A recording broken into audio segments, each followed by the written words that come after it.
Hey, what's up, rock stars? It's Rox coming to you today with the review for Power Book 3, Raising Kanan, Season 2, Episode 2. So let's get to it, shall we? All right, you guys. So the show opens with Detective and Rock meeting in the playground where he was shot, remember? And remember, Detective has a whole new lease on life. So he's talking to Rock and he's telling her how, you know what, God gave him another chance. He's going to right his wrongs. And them wrongs that he's righting includes letting Kanan know that he is his father, okay? Now, of course, Rock doesn't want that to happen. She doesn't even really believe, well, she knows that he is the father, but she's not gonna ever admit that to him, all right? But look, he went and got a DNA test. He said, that shit is science, Rock. That's his boy. Rock was like, fuck your science. And he was like, listen, I might have deserved what happened that night, okay? We'll call it justice, even Steven. However, he gonna man up. He's gonna do what's right. He's gonna talk to Kanan, man to man, father to son. And then just to send Rock off on her way, give her a little something to think about, he tells her that Scrap is working with the police. I was like, Rock, please do not believe that. Scrap is not working with the police. He just came up with that conclusion because he saw Scrap in there talking to the detective when he got pulled in on that gambling night at the house, okay? But I don't know why Detective just automatically assumed it. Anyway, we see Kanan at home. He is watching Cooley High, okay, getting emotional, couple of tears. Juke is teasing him about it, but deep down inside, Juke is actually happy that he's still a kid. He hasn't been jaded by life. He can still be affected by a movie, you know. Kanan goes over to Fame's house because Fame is down in the dumps. The nigga is in the bed, smoking all day, okay, screwing women from the neighborhood that he don't even know the names of. His sister is so fed up with him. She was like, listen, you got this bitch over here in this house. She knocked out in the bed. Fame knocked out in the bed, okay? She got to go because mom about to be home from work, all right? Maybe Kanan can help get him out the damn bed, all right? Fame telling the girl that she gotta go. What's her name? He don't even know her name. All right, just Ma. All right, but she's all knocked out. They probably high out of their minds or whatever. And so they couldn't get up. But, you done waited too long. You fucked up and mama done made it home. And she walked in that door and she was just like, I know good damn well you ain't got one of your hoes just laid up in my bed in the middle of the day. Damn it, if I got to go to work, everybody got to go to work up in here. Why is she in this house? Okay, you know what, Fame? You got to go. He's like, damn, mom is like that. Like, I gotta go. I don't even get no second chances. Nope, no second chances. Plus, mama mad because she believes Fame done stole the money out of her purse for some drugs and for evidently this bitch that's in the bed to enjoy with him. So, mama over it. You got to go. Now, back at the house, Juke is wondering what her mother was like. You know, she has been having questions ever since she's had that big fight with Marvin. So she asked Rock, you know, did you know my mom? She was like, yeah. And she was just like, what was she like? And she was like, well, she had a great voice just like you. You know, you got your voice from your mom. And, but then Rock tells her like, you know what, being a mom is a hard job and it's not cut out for everybody to have children, you know, basically trying to tell Juke that maybe it wasn't her mom's fault that she's not around. All right. It is tough. You know, Juke was like, oh, so she just couldn't do the job, so she just decided to leave. And Rock was like, yeah, I mean, and you got to respect that. And Juke was like, I don't respect that. And Rock was like, yeah, me neither. Okay, because to tell you the truth, she missed out on a really great person. But Juke is still curious about her mother, you know, and she sees the picture of her as a little girl with her mom in her lap. That's really the only connection she has. She pulls out the cop's business card. I said, oh, she's gonna get Partner to try to help her. And speaking of Partner is getting chewed out by Juke's girlfriend's mother at the station because she wants Juke to be charged with the death of her daughter. They're trying to convince the mother that Juke was not responsible for killing the daughter. Well, she didn't kill her, but she provided her with the drugs. The mom is positive of that. However, nobody has any proof of that. They tell her that that is not necessarily true. You know, the mom is getting frustrated because she's got her henpecked husband over there, and he's just sitting there like, oh my God, my Karen wife. She's like, why aren't you saying anything? Why aren't you doing anything? All right. Well, because you seem to be doing it all. Anyway, she's pissed off and she tells everybody there, the captain and the partner who's just standing there, that they have her daughter's blood on their hands because you guys are protecting the killer. And the captain lets her know by no uncertain terms are they doing that. So the mom storms out, henpecked husband follows behind, and then the partner tells the captain, you know what, thanks for having my back. And the partner was like, girl, ain't nobody had your fucking back. I did that for the department, all right? Your ass should have never snooped your big nose up in the middle of what was going on with that investigation, okay? You done messed the whole thing up. He's so disgusted with her, he told her to get out of the office. That partner don't get no respect, child. Now jumping over to Marvin. Marvin is at his anger management class, and we see the class in action, all right? We see what makes these people tick. What are their triggers? So they're going around the room. One man is, he looked like he triggered right there in the blue. One man is looked like he triggered right there in the middle of the classroom. Marvin is just not taking it seriously. He eating his little snacks, sit back in the chair, just kind of looking at everybody as they tell their problems. But Marvin isn't saying anything. So the counselor was like, Marvin, would you like to tell us what are your triggers? He said he doesn't have any, the man, Gerald. He says, that's bullshit. Gerald and Marvin, they're going to come to fisticuffs at one point during this class. Not today, though. Anyway, the teacher is just like, everybody needs to calm down, but it's clear that Marvin is going to have to participate a little bit more than he expected to. After his class, Marvin is sitting in the... were they in the diner? With Rock and Lou. And they are discussing whether or not Scrap could be an informant for the police department. Now, Marvin says it's possible because you know that Marvin don't really like Scrap to begin with. Lou was like, ain't no way, okay? Ain't no way, because Lou knows that Scrap has done a lot for them. He is probably their most 10 toes down soldier. I mean, fuck, he lost an eye for them. All right, how you guys just gonna think that this man is out there doing them dirty like that? So Marvin is just sort of like whatever. Lou is like, no way. Rock is just gonna have to kind of sit it out, feel it out, see what goes on here. I still can't believe that they actually think that Scrap is doing them like that. But whatever, we're gonna table that for a minute because they meeting with Unique's boy. Remember the one that Lou dropped the ball, and was supposed to shoot him when he was having sex with that girl, but missed him. Don't know how that happens. Anyway, him and Lou, they have a particular history that's not favorable. Anyway, when the guy comes in, he was like, I told my mom that I'm coming here to meet y'all, so if I disappear, if I don't show back up, she gonna know it was y'all. Rock was like, if we wanted you dead, you would have already been dead, nigga. Sit the fuck down. I started cracking up. That Patina Miller, she plays an excellent hood-ass, strong-ass boss bitch. I mean, she just was like, sit the fuck down, nigga. He sat down looking all stupid. Anyway, they tell old boy that, look, Unique's day is done. Unique is not fixing to come back. He radioactive. They think he shot and killed, tried to kill this police. Nobody is going to touch him. His whole operation is going down. The corner boys ain't working. Like, you need to drop that chicken dinner and come with this winner. They basically give him an option that he cannot deny. All right. Rock was like, I got a special assignment for you. You're going to be working under Lou. And he turned around and looked at Lou. Lou, the nigga that tried to kill me, the one that I tried to kill back. Like, how you feel about that, Lou? Lou was like, we ain't dating, nigga. This just business. I was just like, I don't know if I would want to work with them.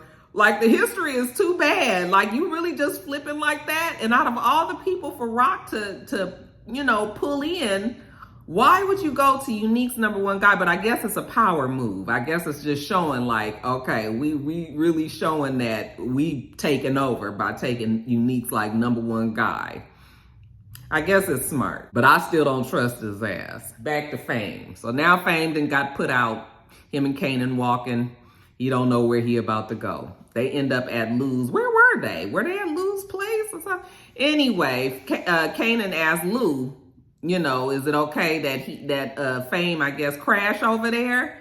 I was just trying to figure out that whole situation. Like all the people for homeboy to show up at, he gonna show up at Lou's house. But of course, Lou has a heart. And Lou was just like, that's fine. Okay. Was he at the house? Y'all correct me if I'm wrong. Anyway, Fame is kind of surprised, and Lou pulls him to the side and was like, listen, I know you down on your luck and everything, but like I told your sister, you know, if you get your head straight, back in the game, write some hits, some good beats, some good rhymes or whatever, you know, I'll put you back in the studio. And Fame was like, really? And he was like, yeah. You know, he cares about the kids. Lou also cares about his business. Now, he talking to, what the boy name is? Is it Crown Royal? Crown? Just Crown. I got Crown Royal on my mind. But anyway, he's talking to Crown because he wants to sign the girl. And Crown ain't too sure about that. Then we find out that the girl actually is a little bit connected, you know, when it comes to the entertainment industry. She got some big time, you know, well-known rapper or singer. I'm assuming he's a rapper uncle, a rapper uncle that didn't nobody know about. I was like, well, if he doing so well, why he ain't put his cousin on already? Okay, or his niece. Lou was like, if I'd have known that this was your uncle, I would have just kept on rolling at that red light. She was like, that's not my uncle. I didn't know what that meant because we didn't talk about it anymore. But she kind of was looking like, he up here trying to claim me. He ain't my damn uncle. Anyway, Unc come in there and he say that he can't just have her sign into no deals, you know, over here, because he don't really know exactly what they capable of. Long story short, how about we do a single deal? Okay, we gonna do it together. Both him and the girl gonna be on the song together. If that shit does some numbers and does well, then, you know, they can talk then. Crown was like, oh, so we supposed to do this one single deal with you and she's supposed to blow up and for y'all to go somewhere else? Like, no, we not doing that. And old boy was like, the uncle was like, okay, well, we'll work it into the contract that if we do some substantial numbers and, you know, if things is looking good, then we will sign to your label. All right. And hey, sounds like something Lou can do. Crown ain't too happy about it, but Lou is with it. Now, Rock, of course, has to go and check on her business. She goes to she goes to her little bodega that she's running her shit from the back. And the lady is showing her how the rats are getting into all the boxes and all of the money that's stacked up on the shelves and everything, and they eating her money up. All right. And the lady was just like, why do you keep keeping all this money here like this? You don't spend the money just sitting here getting eaten up by rats. I mean, at least the money that you give me, I'm trying to build a home for my family, you know, I guess back home or whatever. So like, why you don't get you a home and, you know, do something for yourself? Okay, well, Rock ain't here to be answering questions to this lady. So she was just like, put some more rat traps down. Okay, Rock know why she got her money over there. When she's leaving, and side note, when she's walking out, Unique's girlfriend is in there. She's doing a little shopping. And when Rock walks out, did you guys see the stare that Rock gave her? That bitch must have stared her ass down, and she walked all the way down the aisle, and the lady was just standing there looking at her. I said, ooh, that Rock is hard. Just the stare scared me. But like I said, the lady did give Rock something to think about. You know what, maybe it is time for her to move her family somewhere nice. All right, so she goes to the real estate agent, and she's telling the lady where she want to live. The lady trying to tell her some other area, and she was like, no, I don't want that area. I want this better area. And the lady was just like, well, you know, you have to make a certain amount of money there. Rock was like, do I look like I can't afford it? Oh, no. Okay. All right, then. Like I said, find me the place. The lady was like, well, you know, we're going to have proof of income and bank statements and tax records. And Rock was like, yeah, I got all that. Bitch, like I said, find me the damn place. Okay. And it's going to be all in cash. Back to Marvin. So none of this I really understood. I feel like I missed something somewhere, so you guys can fill in the blanks for me. But Marvin, of course, like I said, he don't really like Scrap like that, so he always teasing him, always kind of doing him wrong, doing him dirty and all that, and Scrap always come back, all right? Anyway, Marvin goes to confront Scrap, or just to talk to him about how they about to put old boy from Unique's camp, like, over him. And Scrap was like, that shit is not right. Like, why the fuck is it that I done did all of this for you guys, including losing my eye, okay? And you guys still don't believe that I'm, like, you know, there for you guys, there in your corner. You gonna come and put that nigga over me? Like, you know, like, really? Like, he ain't liking that. Anyway, in the conversation, they say something about his cousin or something, and Marvin was like, I didn't even know you had family. Okay. And Scrap was like, yeah, but like, what's it to you? So I couldn't figure out what exactly was the issue. Was it just the fact that they didn't know that he had a cousin? You know, that they don't know much about Scrap? I mean, if the nigga is running y'all business and y'all ain't had no problems before, like, why do you need to know all of that? I guess that's probably what Scrap's, that's what his feeling was. Because he was like, what's it to you? All right, when he was talking about hanging pictures or something, I don't know. I was really confused on that conversation. But when Scrap walked away, Marvin kind of looked at him like, what? Like, nigga, where this came from? So next thing we see, Marvin going posing as a really like a really poor job of acting like he is a handyman in the neighborhood. You know, he all fresh to death, all right, toothpick in his mouth, driving a Lexus or whatever, pulls up in front of the house and goes and knocks on the cousin's door and asks her about, she needed any handiwork done around there. She looking at Marvin like, I ain't seen no handyman looking like you. All right, like not really trusting him or anything. And he was like, all right, well, if you need, if you ever need some handiwork, just let me know. And he walked away and she was like, you got a business card? Like, how am I supposed to get in touch with you? And then when she see him walk to the car, she was just like, well, since when do handymen drive Lexus? Okay, this is the handiest of men. And yes, he does drive a Lexus. He drives off, and the whole thing was fishy to the cousin, I'm supposing. She don't even know why the hell he was there.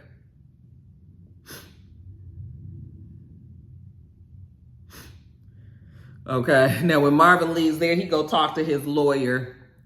And he was like, you told me that all I had to do was go to this class, sign in, and then leave. But old girl is expecting me to be participating. He was just like, well, some of the counselors are willing to play ball more than others. Okay, meaning you just gonna have to deal with it. But the lawyer tells him that they tracked down the informant, and it was some lady in Westchester. I'm confused. What is going on? Did that happen before he went to go meet the cousin? Maybe he did. Maybe she was the informant. Like I said, I'm confused on that part. So y'all gonna have to fill me in on a lot of that. Now, jumping back over to the detective.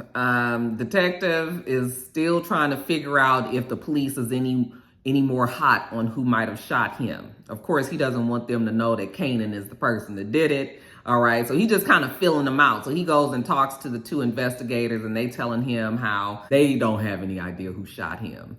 And of course, the detective is not helping, or anything that he is giving them is to put them further off the track. They do have a beat on this one crackhead who might have saw something, so they gonna make sure they press him to the wall, but still so far nothing. And that seems to make detective happy. It's still working out. His boy is still safe. And speaking of his boy, when Kanan gets home, he sees Rock sitting on the couch, and she looked like she got the weight of the world on her shoulders. All right, he was just like, what's wrong, Mom? I can tell something is wrong. Okay, and she was just like, here goes Rock putting on her acting work, her best acting work. She was just like, it's that detective. What about the detective, Mom? Well, he still don't know who shot him or anything, but he out there kind of talking crazy.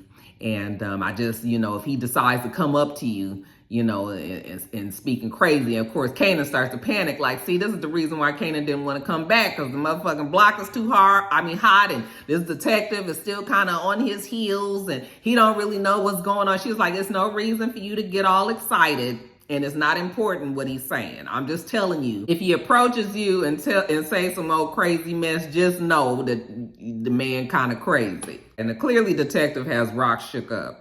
I'm surprised that Rock ain't just went on ahead and killed detective. All right. Especially with you putting your son to it, but you can't do it yourself. So again, Rock, terrible.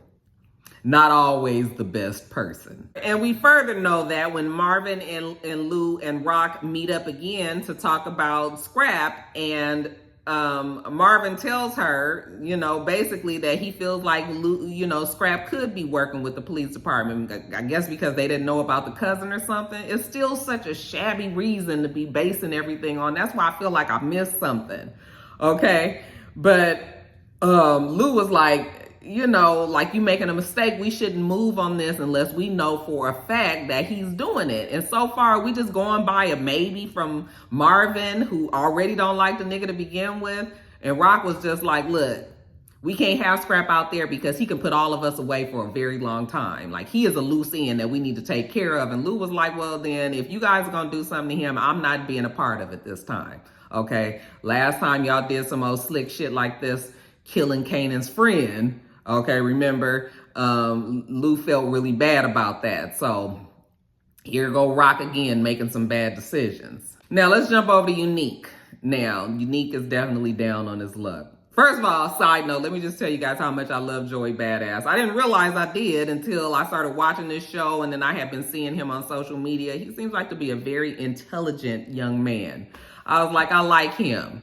And so that has transferred in onto the show. And now I actually like Unique more than I like Rock. Like, I want Unique to win, especially with him being so fucking down on his luck. He at the baby mama house. I'm sorry, the baby mama house. Okay, granny house. And she's all, he's a bum. He need to get out of here. He ain't doing nothing. Okay. And Unique was like, I see you really have a problem with me, but you ain't had no problem when I was paying all the fucking bills around here, paying your rent, buying you cars, okay, groceries, whatever you needed. All of a sudden, now I'm a no good ass nigga, okay?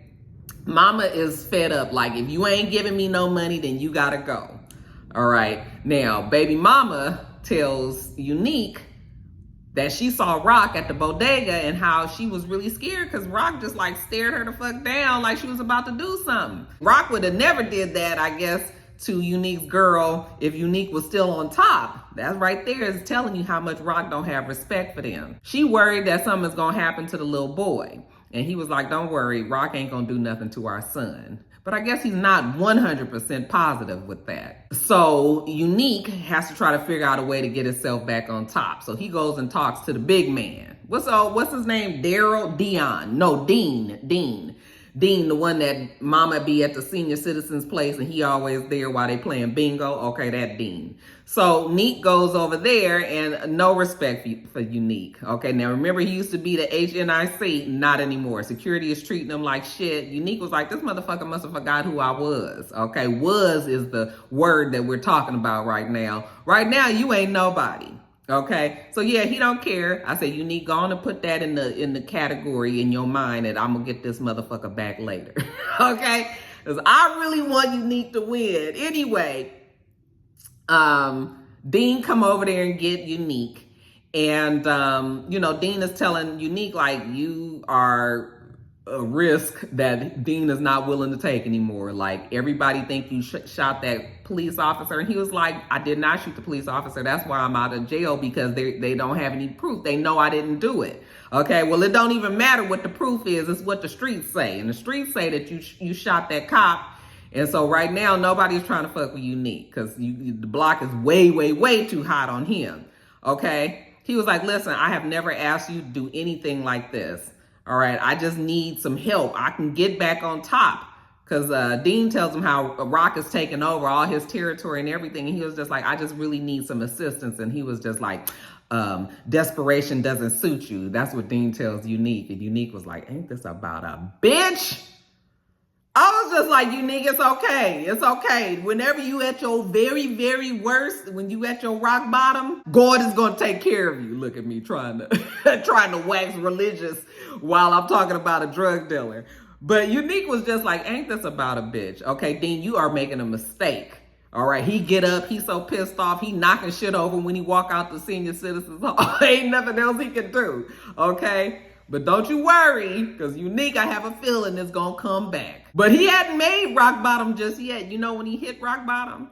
When his ass went to his store, you know how he had the storefront of the tailor or whatever, and then behind he had his office or whatever. And he gets there and they have ransacked the place. It's all tore up.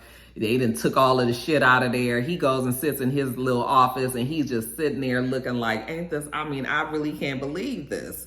Okay, how one day you just at the top of the mountain and the next day you down in the foothills, you know? So he's sitting down there and he just like, ain't this something?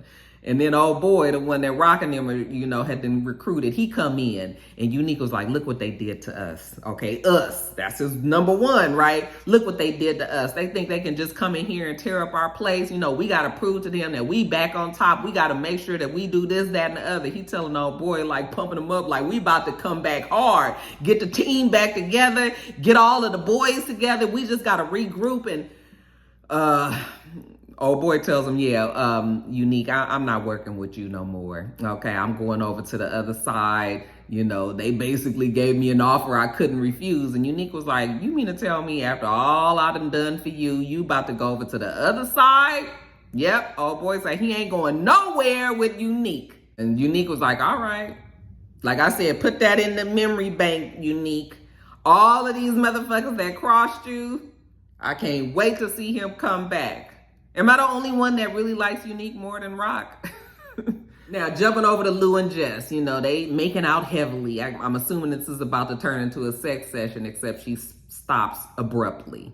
Okay, and she tells him how she's going to Los Angeles. And he was like, you going to Los Angeles? She was like, yeah, I got a job out there and I'm moving. And he was like, oh, so Crown got you a job out there and now you leaving? She was like, yes, I'm leaving and I'm leaving tomorrow. And he was like, ain't this about a bitch? So Crown got my bitch a job in Los Angeles and now you trying to leave. And she was just like, it's not Crown's fault. I asked him for help.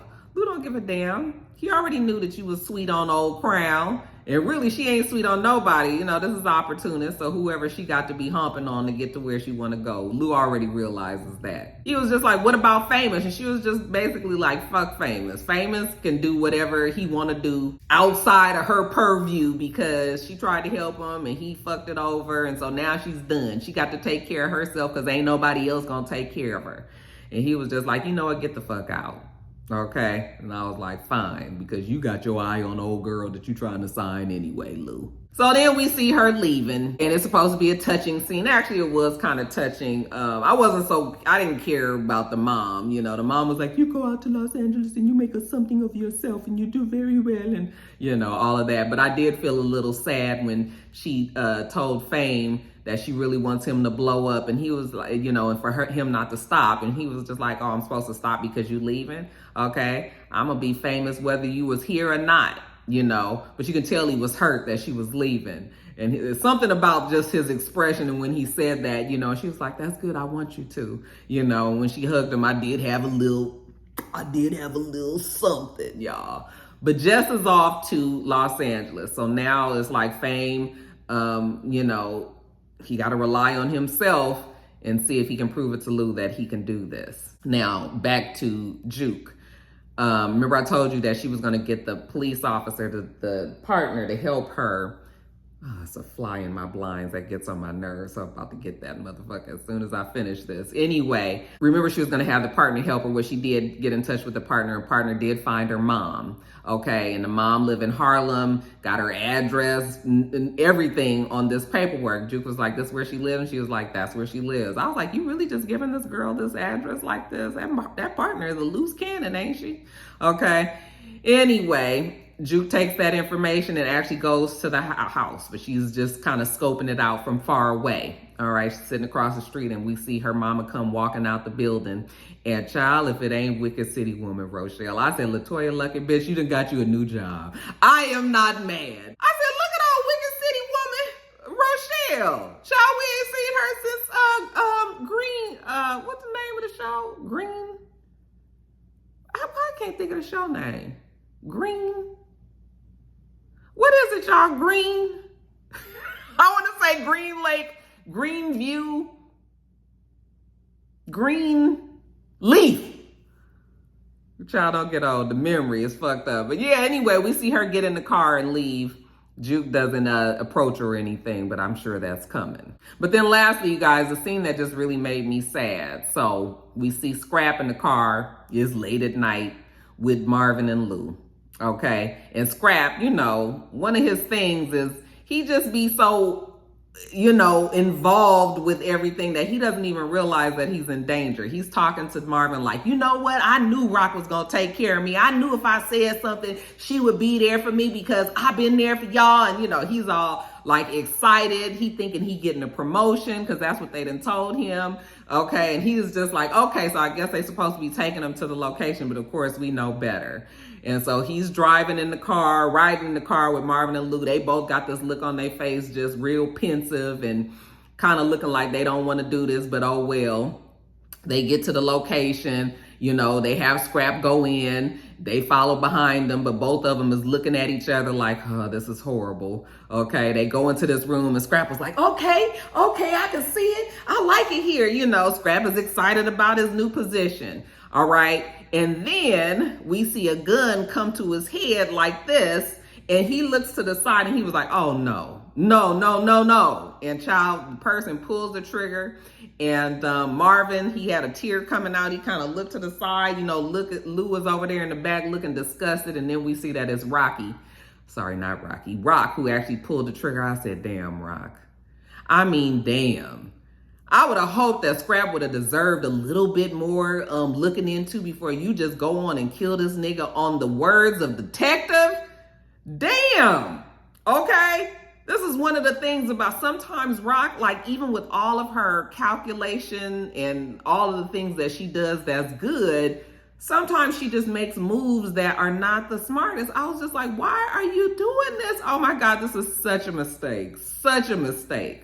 It kind of reminds me of when Ghost killed, remember he killed old boy in the kitchen and how upset Ghost was with himself that he had to do that. Okay, it kind of reminded me of that same kind of feel when Rock killed Scrap. I was like, this is going to come back to bite you in the ass, Rock. But for now, Scrap is dead. All right, you guys, I got to go. My lunch break is over. Okay, we do this.